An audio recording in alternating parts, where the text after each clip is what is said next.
Hello everyone, Ziggybrahma7 here, and today I'm going to be discussing about an issue that has been quite a hot topic for a while now, that being bullying. Every year, hundreds and thousands of kids are being bullied for many reasons, whether it's wearing certain clothes, liking different things, being mentally handicapped, being part of a certain religion, the list goes on. And it's an issue that should be taught to everybody, both old and new, about how we can prevent or deal with it and help those in need. Unfortunately, our main focus of today does not do this, and instead talks me off to know it. Sorry, it's just... I really hate it when a film or a show takes an issue or a moral that's meant to be taken seriously, and instead turns into an incompetent mess that has no earthly idea of what it's talking about. Case in point, the 2015 children's PSA film, Cool Cat Saves the Kids. Now, I know this film has become one of the most reviewed movies out there, and normally I would try to avoid reviewing such films, which is why I will likely not do a review on Food Fight, since people like the Nostalgia Critic and JonTron have already done their own reviews, and I would have nothing else to say except that it's one of the worst animated films ever. However, Cool Cat is one of these exceptions since it has an onslaught of problems that can be constantly analyzed and reanalyzed. The film was made by Derek Savage, who most likely made what appears to be propaganda books like Sweet Revenge and Dancer, a Male Stripper Story. Also, when you go to Derek Savage's website, you will notice he put these adult books and his children's books together. I'm no expert when it comes to designing websites, but I'm pretty sure you don't want to put adult and children content on the same page. Isn't that like going to Best Buy and having the Disney movies in the same aisle with the Girls Gone Wild films? Anyway, Derek is most known for his collection of children's books starring an anthropomorphic cat named Cool Cat. The whole idea behind this character is to have him teach kids about important lessons, like why bullying is wrong and to never play with guns. So he's pretty much like Darren the Dare Lion or Eddie the Eagle. Originally I thought Derek had good intentions with this film and the character, but after the incident that happened on YouTube back in November last year, well, we'll get to that later. Right now, let's start the actual review. This is Cool Cat Saves the Kids. The movie begins with some opening credits that go on for far too long. It's here you will notice that Derek Savage was the director, producer, and writer for this movie. Yeah, when one person does all three of those things to make a movie, it hardly ever turns out well. So after this bit, we see some newspapers thrown at the screen, and then some kids yelling for Cool Cat in what appears to be some leftover backgrounds from the 90s end credits of Sesame Street. We then get some more newspapers saying that Cool Cat has saved them, and that kids loves him. Well, I guess the movie's already over then. I'll see you later. Bye-bye. What do you mean the movie hasn't even started yet? But it says here that Cool Cat already saved the kids. That bit was meant to be the ending? So what was the point for it to put it in the beginning of the film? Nothing! Absolutely nothing! Good to know. Okay, so the film actually begins in a suburban neighborhood in Southern California. Or at least I think it's California, since Cool Cat later goes to Hollywood. But considering how botched up the editing is in this film, I wouldn't be surprised if they're in Canada. We're in Canada! We're in Canada! We go inside Cool Cat's house, where we see the furry abomination himself. Wow, this looks great! There you go, sign. Wow, you're really going with this, aren't you, movie? Seriously?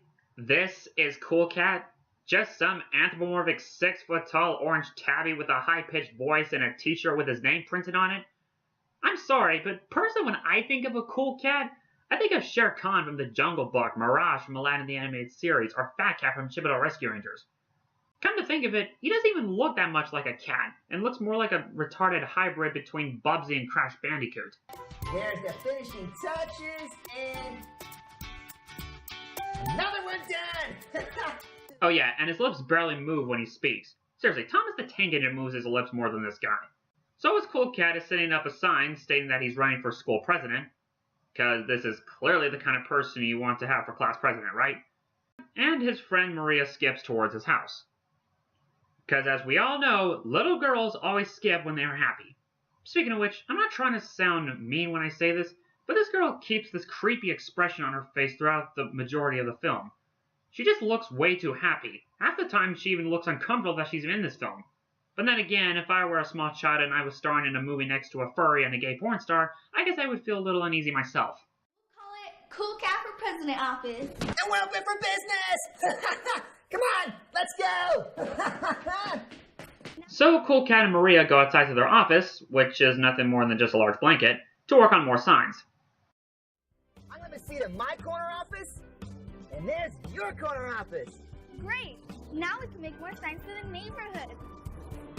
Awesome! Yeah, something you'll quickly notice about this film is that most of the characters constantly have to say almost every action that they are doing before they actually do it. It's kind of like the opening of Birdemic, where the first 3 minutes is just watching our main character driving around and nothing of a substance is really happening. Yeah, same basic principle here. They should have just walked outside and just sit down on the blanket and leave it at that. But no, instead they have to spew out exposition that really doesn't matter. So as the two are working on the signs, even though they're just sitting around doing nothing except waiting for their cue, where we see an Oompa Loompa spying on them. Boy, they feel like picking on someone. And look over there. If it's not Cool Cat Maria, they think they're so cool. Longer punk up.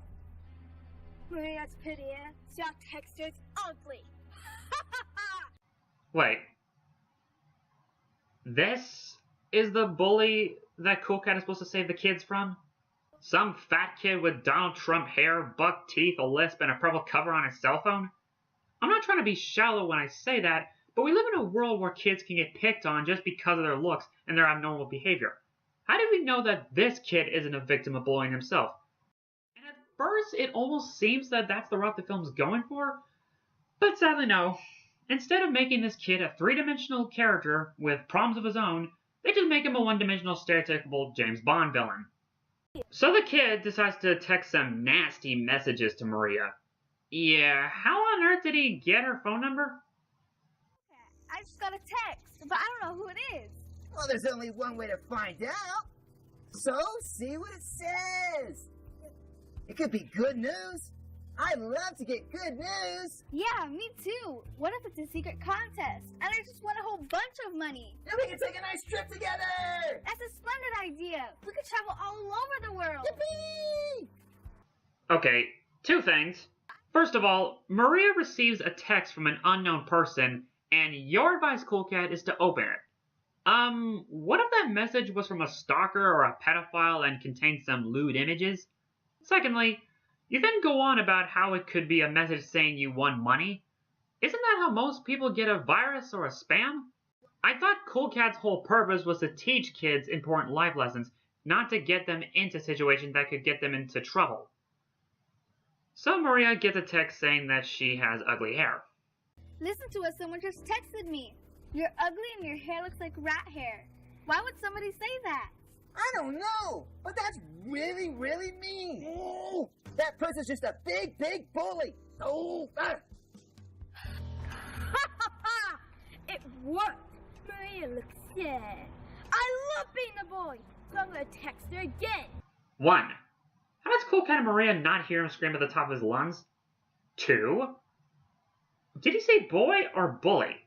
Kind of hard to tell what that Lisbeth is. And 3, and this is probably the most obvious issue here, what kid yells out loud they love being a bully? I mean, isn't that kind of like if Skeletor yelled out to He-Man saying, "Yeah, He-Man, I love being evil, yeah!"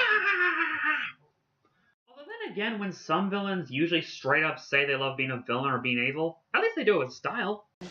Even grimmer plot has been simmering in my great criminal brain. Feels so good to be bad. So delightful to be a deplorable cad. When you're the villain of the show, once you wear black, you'll never go back. It's a high to be loathed. Hey, Cool Cat. I just got a text from the same person. Should I open it? Sure. You know, maybe they feel bad about that really mean text, and now they want to apologize. So see what it says. Wow, for a children's mascot, you really suck at it, Cool Cat. Why would the kid just apologize out of nowhere? You're right, Cool Cat. And always look at the best side of everything. I love you for that. Thanks, Maria. And I love you too. And I'm Cool Cat, and I love all kids. Well, this is getting weird. This text says that I'm fat and ugly. Am I fat and ugly? No, and that's terrible. You're very, very pretty. So then the kid decides to pick on Cool Cat. Hello, this is Cool Cat. Why do they call you Cool Cat? They should call you Dumb Cat. Who is this? You heard me. You might look like a cat, but you stink like a dog. Dogs are my friends. Identify yourself. You know, if Cool Cat really wanted to scare him, he should have just said this. Why do they call you Cool Cat? They should call you Dumb Cat. That's a nice muscly throwing arm you got there. You know, if you get sweaty and want to take your shirt off, that'd be just fine.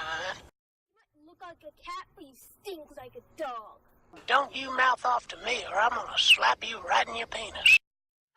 Ah. Maria, look over there. It's Butch the Bully, and he's running away. Wait, hold on a moment.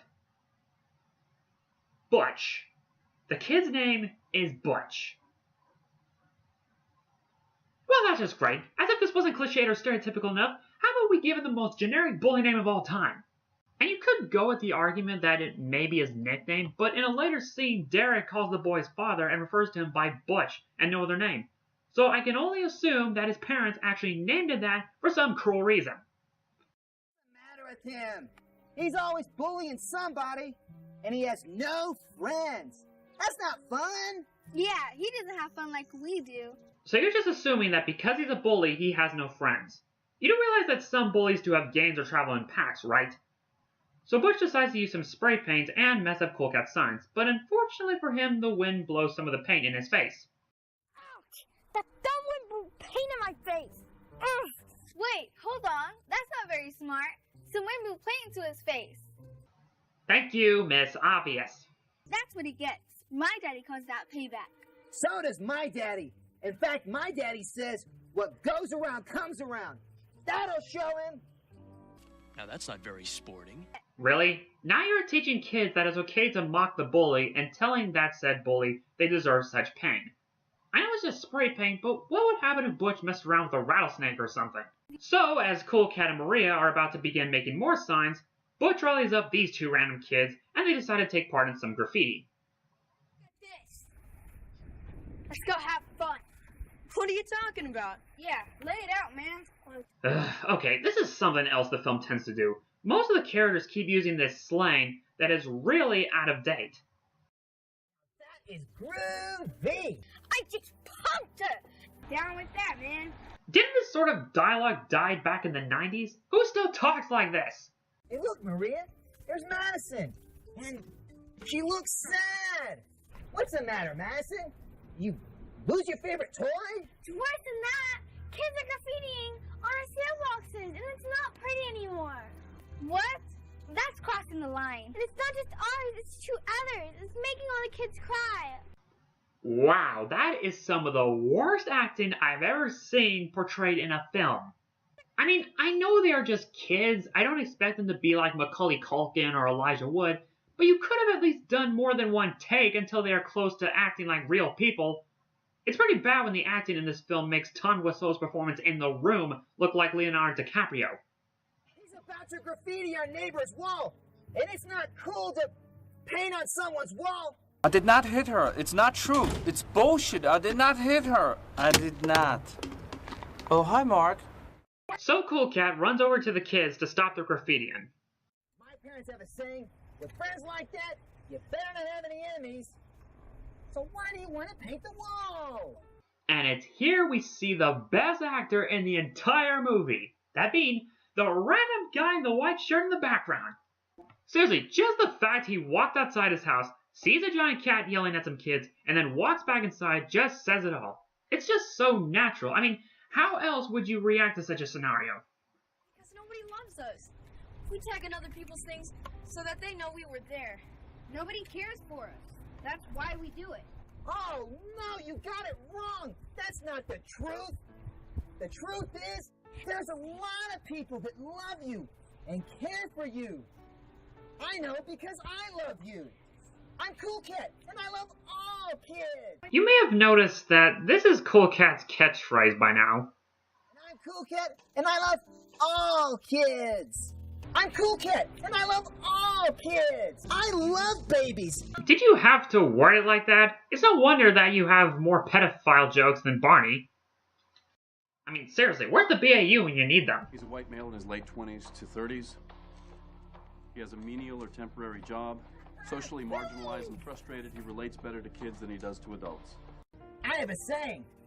True integrity means you do the right thing when no one is looking. In other words, be cool when no one's around. I tried that once. Did not turn out very well. So Cool Cat and Maria sit back down where... Have a seat. Please tell me he's just scratching his belly and not doing what I think he's doing. Were you masturbating? Oh yeah, did I forget to mention that Derek Savage himself is in this movie? Or as he's referred to here as Daddy Derek. So they go inside to get some lunch where, oh my gosh! This horrifying beast is Cool Cat's mother, which is just the same exact Cool Cat costume in drag. You can tell because there are parts of the film where you see the split screen shift. And someone is calling. Hello, this is the cat residence. Hi, Sammy. I'll tell him right now. Oh my gosh. They left that in the film without going back and fixing it. And that's another huge issue with the film, the editing. It is awful. I know the editing in my videos isn't that great, but I'm a YouTuber who makes videos as a hobby and to entertain others. This film was supposed to be made by professionals and got paid to do so. I wouldn't make such a big deal over it, except that this film has 2 editors! How do you have 2 people working on editing this and still have it come off this terrible? I mean, how hard is it to go back and re-edit Mama Cat's dialogue? Anyone could do it. I could do it. Watch! Hello, this is the cat residence. Hi, Sammy. I'll tell him right now. And I used Windows Live Movie Maker to fix it, and it only took me about a minute. Cool Cat. Bye-bye, Mr. and Mrs. Cat. Bye, Maria. Wait, Daddy Derek is Cool Cat's father? So, are these two... Come on over here, honey. Look how clean we got everything going right here. It looks great. Thanks for your help in the kitchen. Oh, you know I love to help you all the time, Mama. Get over and give me a hug. Well, that's just lovely. First pedophilia, now bestiality. You might as well just throw in incest and necrophilia while you're at it. That's creepy on so many levels. So we head upstairs where Cool Cat checks his emails. Look at me. I'm surfing the web.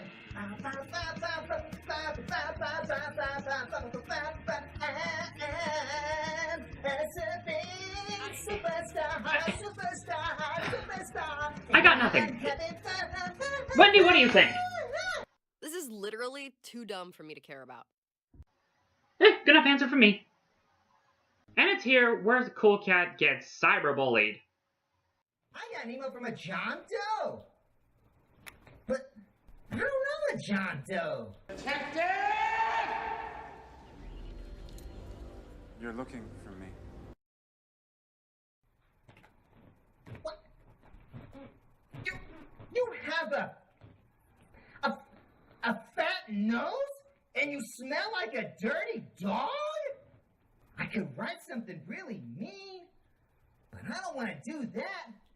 Plus, whatever I write could stay on the internet for a long, long time. Then don't reply. It's clear this guy is just trolling you. Just leave the message alone, forget about it, and we'll all be... If you were nice, you would have more friends. And friends are cool. You're an idiot. Your breath stinks and smells like cat food? I'm a bully and I'm gonna get you tomorrow? Oh no! What should I do? So that night, Cool Cat gets a nightmare. Either that or he's really tripping. I don't know. It's kind of hard to tell. And it's during this state he comes down to one conclusion on how to stop the bully.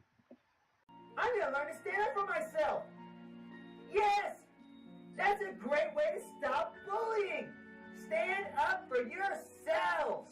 Oh, Oh, so it's just that simple then. Just stand up for yourself. And then what? I'm waiting.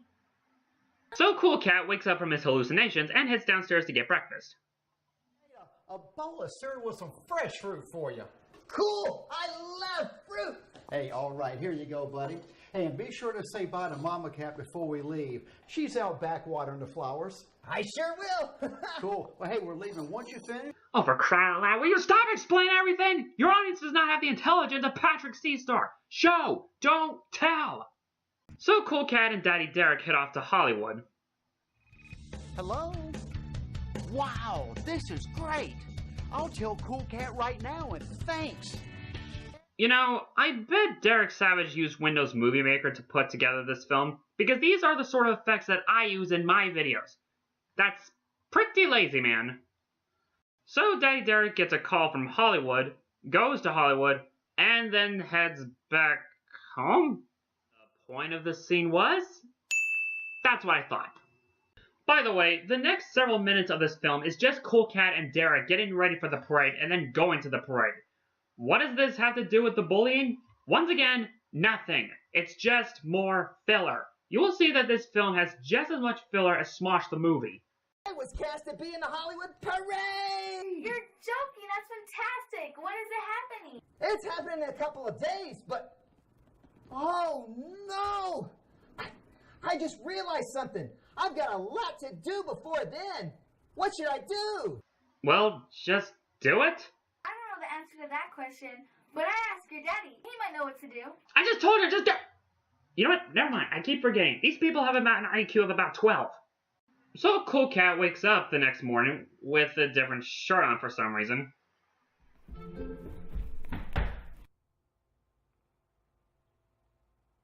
Can I have some privacy, please? You know, unless you're Deadpool, Frank Underwood, or Pinkie Pie, breaking the fourth wall is not going to get you anywhere. So Cool Cat and Derek decide to put together a song for the parade. Well, you know, it's completely terrible. Cool Cat likes to rock and roll. Cool Cat likes to love and sing. Cool Cat likes to boogie boogie. Cool Cat likes to love you. Melissa, do me a favor and bite me. I don't care where, just bite me. It has to be less painful than what I'm watching here.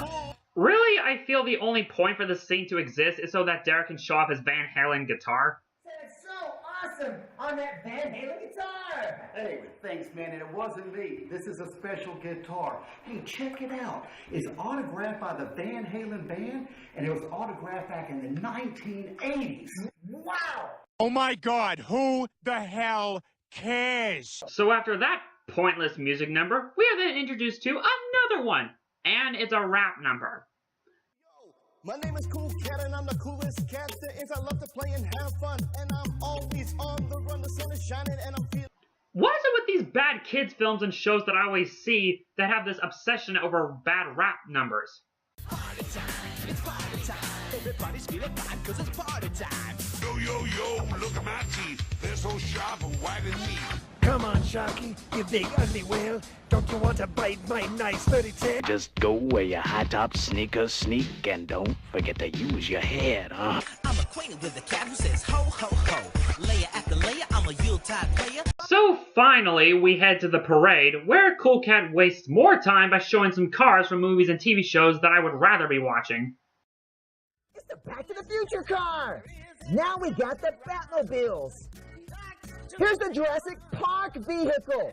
Here's Herbie the Love Bug, and I love you. There's no ghost here, and that's because the Ghostbusters car is here. I know I should probably be griping on how Cool Cat isn't referring to these cars by their actual titles like the DeLorean or the Ecto-1. But really what boggles me is that he's pointing out cars from films or shows that most kids wouldn't know about. Look, it's the Knight Rider car. Oh, wow! Here's the Starsky and Hutch car! Good golly! Here's the red Ferrari from Magnum P.I. Vroom, vroom! Isn't the Smokey and the Bandit car pretty? Cause yeah, those are definitely shows that kids watch. Hey, while you're at it, why not show them the General Lee from Dukes of Hazzard, the Dharma fan from Lost, and let's not forget that old-time family classic, The wagon from Kill Bill Volume 1! So Derek and Cool Cat are riding through the parade, which is apparently during Christmas for some reason. You know what? Never mind. This whole scene is entirely pointless anyway, so let's just move on.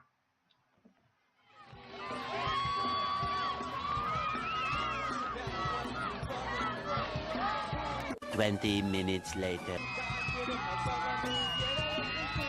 6.5 hours later.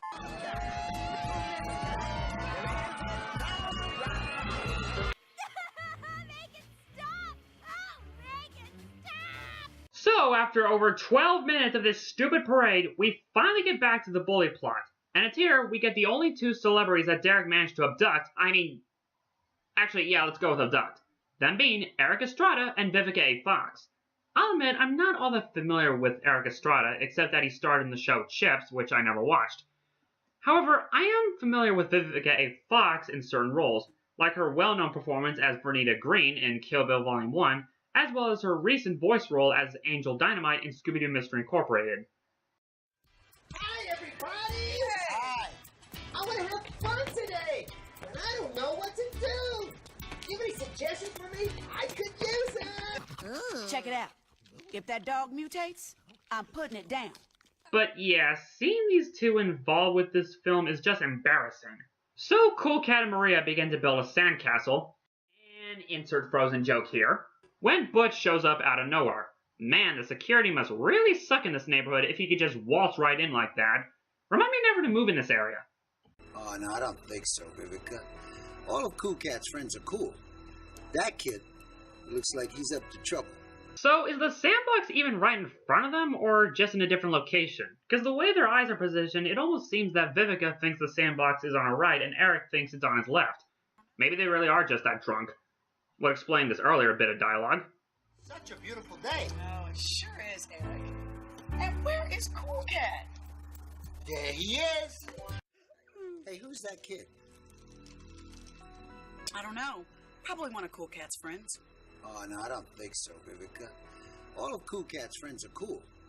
That kid looks like he's up to trouble.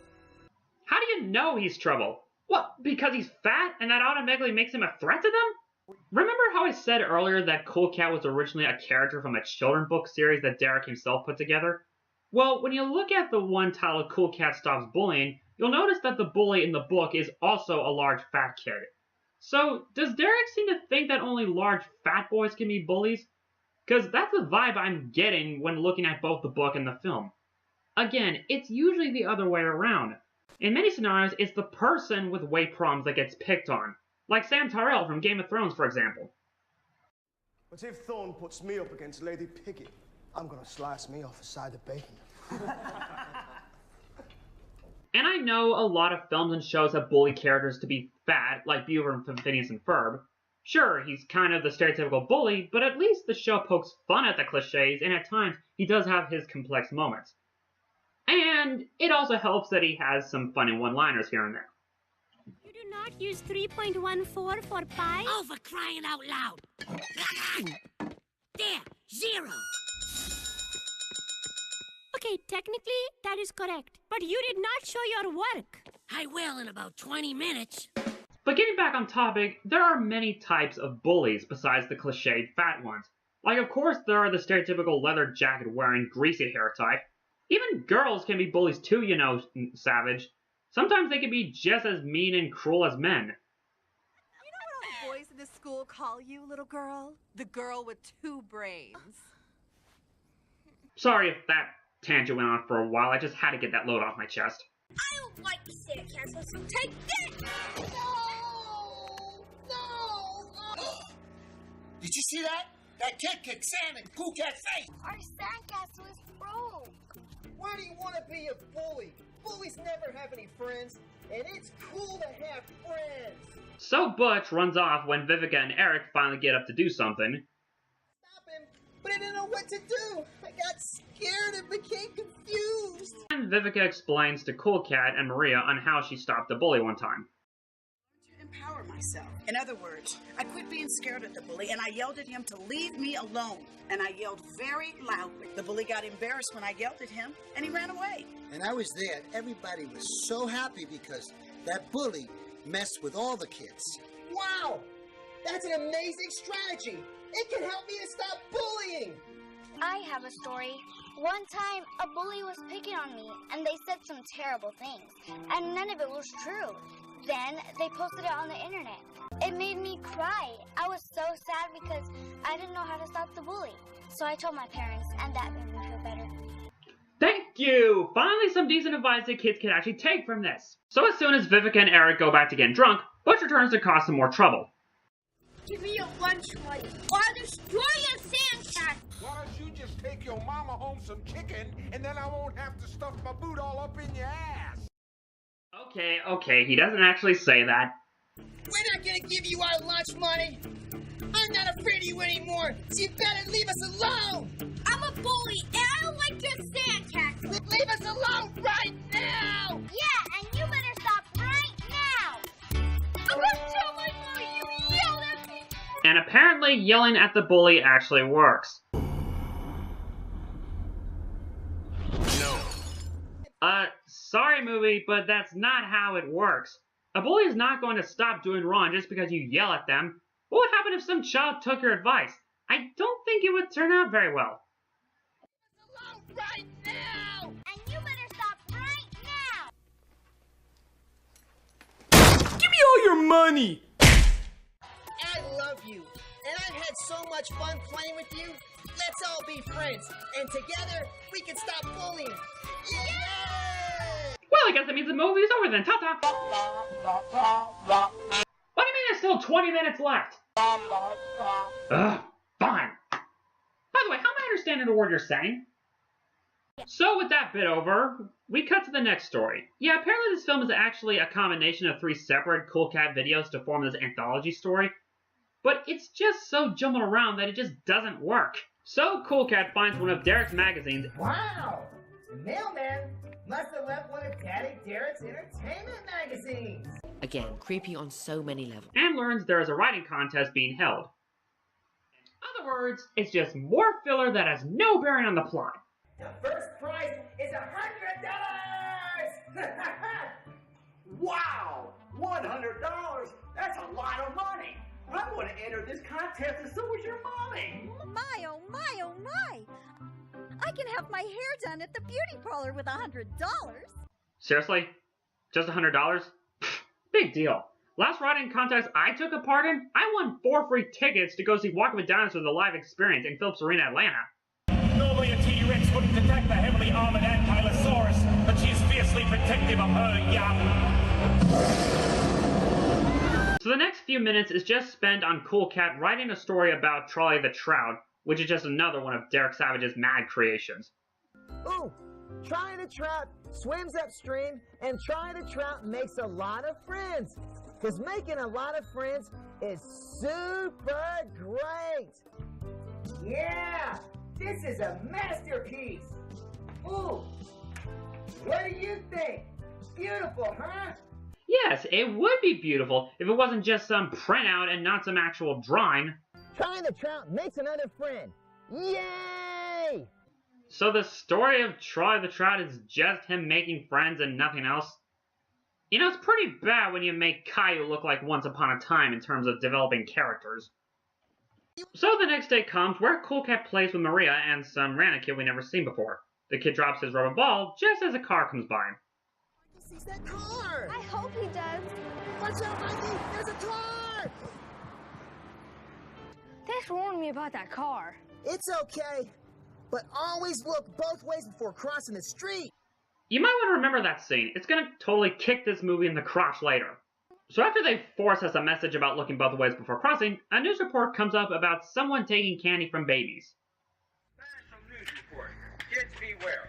There have been several robberies. Bad guys are stealing candy from babies. That's horrible! Stealing is no good! We need to stop that candy crook! And what makes you think you can stop this thief? Heck, how do you even know this thief is a kid? For all I know, it could be Captain Stickybeard. Please help me! A bully just took my candy! Hit my school books! Now I have nothing to read! Help! A bully just stole my candy and he's right there! Good grief, I've seen Christmas plays at my church that have better performances than these people. So yeah, Butch is the thief, no surprise, and Cool Cat runs after him without looking both ways.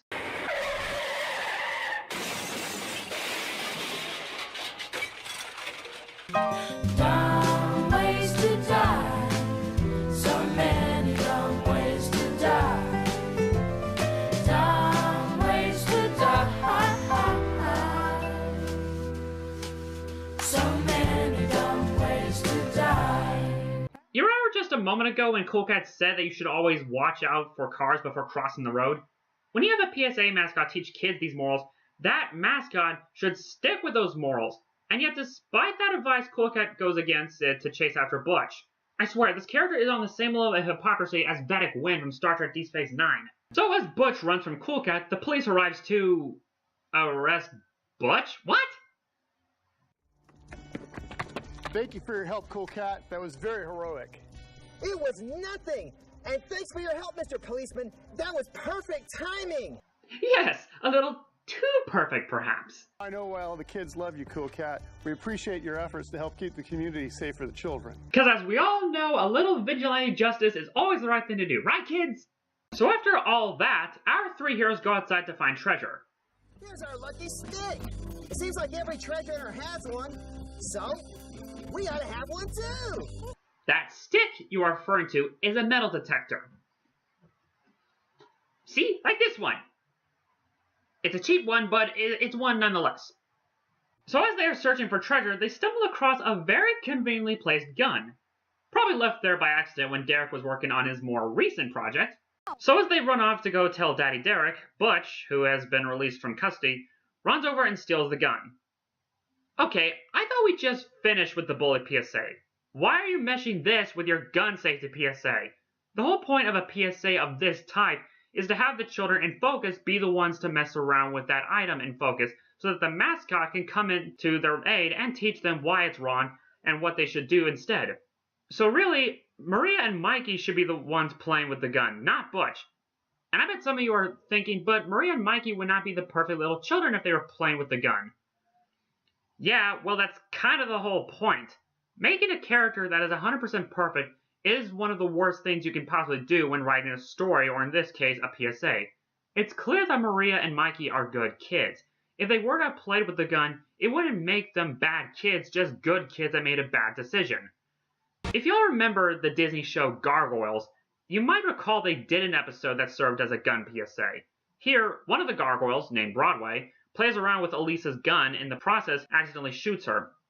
Again, this doesn't make him a bad character, he just made a bad decision and learned the hard way on what happens when you mess around with such a lethal weapon.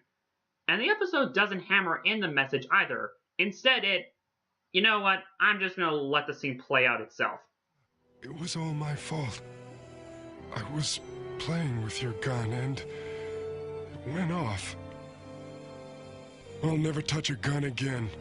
I should have been a lot more careful about where I left it. We both made mistakes. Yeah, but you nearly paid for those mistakes with your life. Then let's not repeat them. See? Instead of constantly telling the audience that playing guns is dangerous, it lets the characters stay in character and let the audience figure out the message for themselves. And by the way, a message that's meant for both kids and adults from a Disney cartoon? That's what was so great about this show. And yet, this episode is banned due to on-screen violence. People are idiots. Anyway, back to the film itself. Again, sorry about that tangent, I'm just getting really sick and tired of this crap! The next day comes, and... wait, hold on a moment. So they wait till the next day to stop Butch. Why didn't they just stop him the day before? Who knows how many kids he shot by this point? And going to the school where the gun user is? Come on. I may be goofy, but even I'm not that stupid. Well, no matter. The cop from the day before comes to arrest them. Look, the problem is over. You guys worked together and you turned a potentially bad situation into something good. You should be proud of yourselves. Thanks, and I'm so glad! Yeah, I am too. I feel safe again. We're proud of you, Cool Cat, and the teachers love you. You didn't do anything! That's yet another thing. For a movie titled Cool Cat Saves the Kids, he doesn't really do much saving. The title of the film itself is a dirty lie. And just when things couldn't get more perfect for our obnoxious protagonist, he becomes class president and wins that stupid writing contest that had nothing to do with anything, and even gets a $100 check, which is apparently in Comic Sans. Whatever happens to writing checks out in cursive? Oh yeah, I forgot, this is the 21st century. So that Asian kid from earlier arrives and... Wait. You were the kid that was graffitiing on the wall. That was a black kid we saw with Butch with the gun earlier. You know what, forget it. This movie's pretty much over. So Cool Cat forces the lessons that we have learned throughout the film again, and the movie finally ends.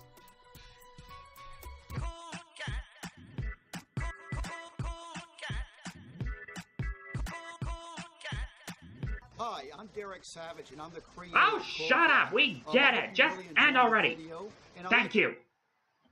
And that was Cool Cat Saves the Kids. I didn't like this movie. Honestly, what can I say that hasn't already been said? This film has a library of problems. Terrible acting, terrible writing, terrible editing, and so on and so on. But the funny thing is that a lot of people have been referring to this as one of those movies that is so bad that it's good. You know, like The Room or Birdemic. One of those films that you can laugh at how bad it is. And in some ways I can see where they are coming from, since there are some moments that I did kind of get a slight chuckle out of. We're in trouble. Oh, my mama's gonna whoop me. But I do have one problem with that line of thinking. This film is meant to be educational, to teach its audience about a subject matter that are supposed to be taken seriously. And that's what makes this movie so terrible. Instead of teaching kids about certain topics that's done in a mature way, it instead has to constantly hammer these points and do so in a way that is over the top and nonsensical. Bullying is a topic that needs to be taken seriously, and instead of understanding why Butch is doing these bad things, they instead paint him as a straight up bad guy with no motivation. And you know what the irony is?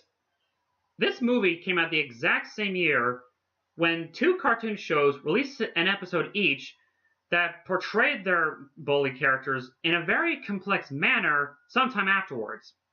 Those cartoons being Gravity Falls and My Little Pony: Friendship is Magic. In Gravity Falls, the girl Pacifica started off as a straight-up bully towards her main heroes, but then the episode Northwest Mansion Mystery was released just 15 days after Cool Cat Saves the Kids. In this episode, it's revealed that Pacifica has been abused by her parents, more specifically her father, and that they kept her in line with their tight standards on what being a Northwest is all about. Later, she finds out about what her families have done, and she feels she is just another link to the lineage. And what does Dipper do? Pacifica, I'm sorry about what I said earlier, but just because you're your parents' daughter doesn't mean you have to be like them. He shows compassion and sympathy for her and agrees to help her change the error of her ancestors' ways. In Friendship is Magic, Diamond Tiara starts off in a similar way. She comes off as rude, shallow, and very cruel. She even makes fun of one of the students because of their inability to fly, which is the equivalent of mocking a disabled person. But then Crusaders of the Lost Mark happened, where, after losing for class president, Tiara's mother harshly scolds her for doing so, and just like Dipper with Pacifica, the Cutie Mark Crusaders decide to help Tiara build her confidence and stand up to her cruel mother. The point I'm trying to get across here is that these cartoon shows succeeded to do what Cool Cat failed to do. Remember that scene where Butch got spray paint in his face? What did Cool Cat and Maria do again? That's what he gets. My daddy calls that payback. So does my daddy. In fact, my daddy says, what goes around comes around. That'll show him. They mocked him. They just stand there calling out at him, saying that he deserved his just desserts instead of walking over to see if he's okay. By doing that, you are just as much of a bully as Butch supposedly is. Overall, that's the biggest problem with the film. It's Cool Cat himself. Cool Cat is without a doubt one of the worst role models I've ever seen in a kids' film. Even worse than the Wolf Pups in the Alpha and Omega sequels. Not to mention that Cool Cat is just really creepy. I swear, even the animatronics with Five Nights at Freddy's aren't nearly as disturbing as this guy. Cool Cat to be in the parade to bring happiness to the kids. And hey, I'm cool with it if you are. Hey, do me a favor. Maybe sometime you can check inside those suits in the back room. The only thing that is worse than Cool Cat is the incident that occurred on YouTube back in November of 2015. You all probably know the story by now, but for those who aren't, Derek Savage went on a huge copyright striking spree and taking down various reviews of his movie, particularly those by I Hate Everything, Josiah Clark, and Bob Show. And all because he didn't like hearing people talk trash about his film and that they were bullying him. But wait, it gets worse. What followed was fake lawsuits and threatening emails that Derek kept sending to these people. So in other words, the guy who created Cool Cat, whose whole purpose is to teach others on why bullying is wrong, is bullying people on the internet just because they criticize his movie. Good will always whoop lies and evil. Look, I don't really want to rub this in, but look back at what you've done to me, and then decide which side of that statement you fall under. Now you know who to direct your hate toward, and it's not Cool Cat, so get busy. Look, I know criticism isn't always easy to handle. Believe me, as a creator of a video series on my YouTube channel, I know what it's like to receive some criticism. While Heroes vs. Villains, like similar stories by other similar YouTubers, has grown quite a following, and I do gain a lot of praise, but occasionally I do get some critiques. Sometimes it's just some troll who wants to tick me off for the fun of it, and I just ignore them. But most of the time it's people who love my series, but just want to tell me a few things that could have been worked on more. I don't see it as people insulting my work. Instead, I see these criticisms as something to learn from. I learn from my errors and remember, so that way when I work on future rounds and get ready for the second season, I will hopefully do a better job at the editing, writing, and character development. And Derek Savage should probably see it like that. You should try to learn from the mistakes you made with this film, so that way you can do a better job in whatever other projects you work on in the future. Overall, we may not be able to stop bullying, but we can at least help those in need as time goes on. I hope you all enjoyed this review, and as always, this is Seeky Chrome 7, signing out. See y'all next time.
Give me your lunch money, or I'll destroy your sand cat.